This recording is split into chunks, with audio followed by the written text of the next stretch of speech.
ನಮಸ್ಕಾರ, ನೀವು ನೋಡ್ತಾ ಇದ್ದೀರಿ ವಾಸುದರ್ಪಣ ನ್ಯೂಸ್ ಚಾನೆಲ್. ನಾನು ನಿಮ್ಮ ಅನಿಲ್ ಕುಮಾರ್ ಎಂ ಸಿಂಧೆ. ಅಕ್ಕಪಡೆಗೆ ಚಾಲನೆ ನೀಡಿದ ಸಿಪಿಐ ಶ್ರೀನಿವಾಸ್ ಅಲ್ಲಾಪುರೆ ಅವರು ಚಿಡುಗುಪ್ಪ ಪಟ್ಟಣದ ಪೊಲೀಸ್ ಕಚೇರಿಯಲ್ಲಿ ಅಕ್ಕಪಡೆಗೆ ಚಾಲನೆ ನೀಡಲಾಯಿತು.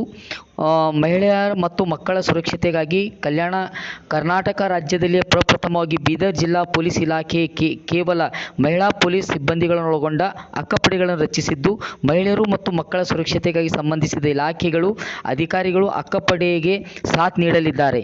ಸದ್ಯ ತಾಲೂಕಿನ ಚಿಡುಗುಪ್ಪ ಪೊಲೀಸ್ ಠಾಣೆಯಲ್ಲಿ ಇಬ್ಬರು ಮಹಿಳಾ ಪೊಲೀಸ್ ಪೇದೆಗಳು, ಮನ್ನೇಕೇಳಿಗೆ ಹಾಗೂ ಬೆಮಲ್ಕೆರೆ ಠಾಣೆಗೆ ತಲಾ ಒಬ್ಬೊಬ್ಬ ಮಹಿಳಾ ಪೇದೆಗಳನ್ನೊಳಗೊಂಡ ಅಕ್ಕಪಡೆಗಳನ್ನು ರಚಿಸಲಾಗಿದೆ. ಮಹಿಳೆಯರು ಮತ್ತು ಮಕ್ಕಳು ತಮಗೆ ಯಾವುದೇ ರೀತಿಯ ದೌರ್ಜನ್ಯಕ್ಕೊಳಗಾಗಿದ್ದರೆ ಅಕ್ಕಪಡೆಯ ನೆರವನ್ನು ಪಡೆಯಬೇಕು ಎಂದು ಚಿಡುಗುಪ್ಪ ಪೊಲೀಸ್ ವೃತ್ತ ನಿರೀಕ್ಷಕರಾದ ಶ್ರೀನಿವಾಸ್ ಅಲ್ಲಾಪುರೆ ಅವರು ಮಾಹಿತಿಯನ್ನು ನೀಡಿದ್ದಾರೆ. ಚಿಡುಗುಪ್ಪ ಪೊಲೀಸ್ ಠಾಣೆಯ PSI ಬಸವಲಿಂಗಪ್ಪ, ಮನ್ನೇಕೇಳಿ ಠಾಣೆಯ PSI ಆದ ಮಹೇಂದ್ರ ಕುಮಾರ್, ಬೆಮಲ್ಕೆರೆ ಠಾಣೆಯ PSI ಆದ ನಿಂಗಪ್ಪ ಸೇರಿದಂತೆ ಅಕ್ಕಪಡೆಯ ಮಹಿಳಾ ಪೇದೆಗಳು ಈ ಸಂದರ್ಭದಲ್ಲಿ ಉಪಸ್ಥಿತರಿದ್ದರು.